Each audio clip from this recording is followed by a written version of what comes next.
It's a good race. It's 2 days for sprint, 2 days hard. Okay, I have a motivation for fight for the GC. I don't have a pressure.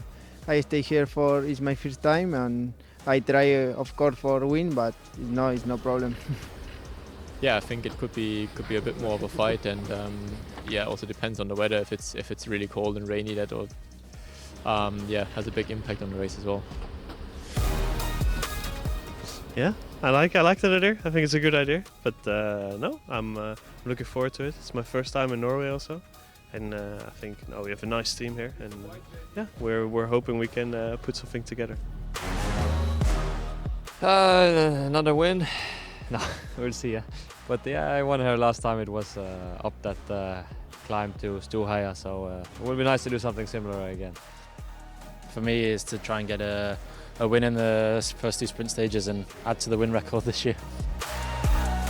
I think yeah, it's a good race for me and the team. So nice parkour. I think we can do well. Maybe I'll try to build some confidence of it and see if it can make me better. I hope to not lose time in the first 2 days with something stupid, and then yeah, the legs will speak. It's not too much tactics the last 2 days. It's just who has the best legs on the last climb, and I hope that's me.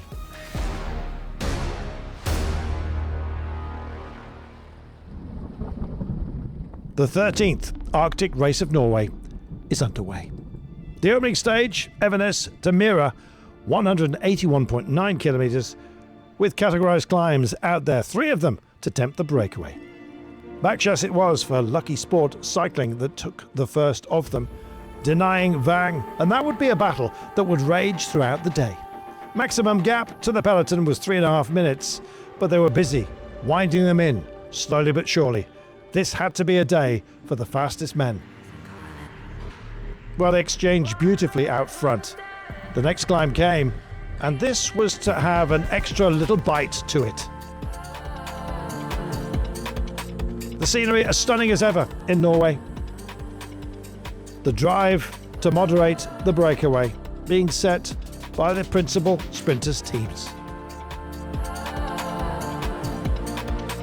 Well, the climbs came and the climbs went. It was always going to be about the breakaway, of course. This time by, though, Backchasse suffered revenge at the hands of Vang. First and second, both times, exchanging the duties and the points. This was going to go to the wire and the final climb. Well, beyond that, of course, we had a circuit to deal with. The fans were out in force, some well dressed.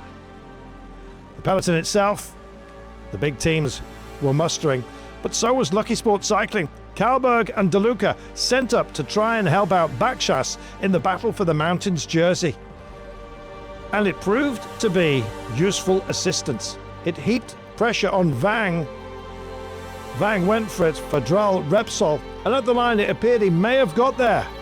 But on analysis, Lucky Sport Cycling did the job. Super work by them.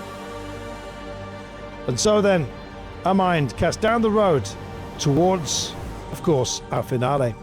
Some big sprint names have arrived here at the Arctic race, and they were determined not to let a breakaway have its fun.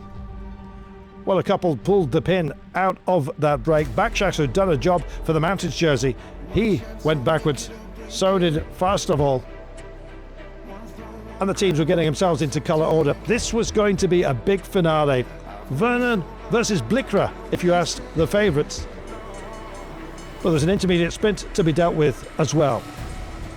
And for Teodor DeLuca, Lucky Sport Cycling were having their fun. These vital bonus seconds that would count, of course, for the overall classification at the end of the day. The bell rang. It was time then to go racing.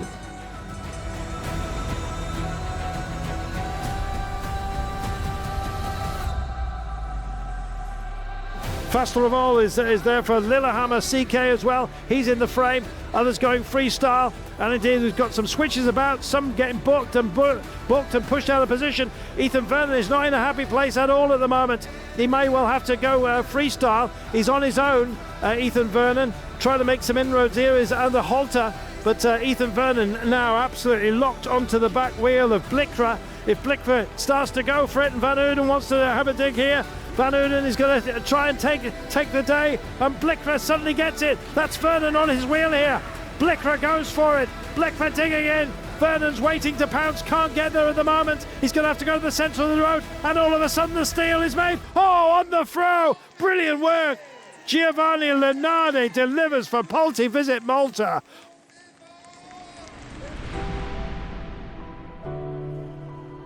I don't have the best feeling this year to try to do a sprint like this, no? And yeah, we did everything good today, and I win.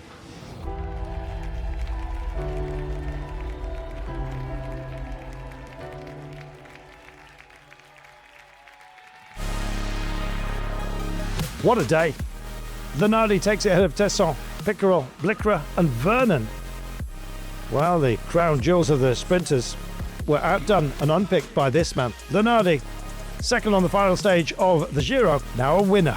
And also our glorious leader. Holding a 4-second margin over Tesson, De Luca from the breakaway, also featuring What a Day and What More to Come.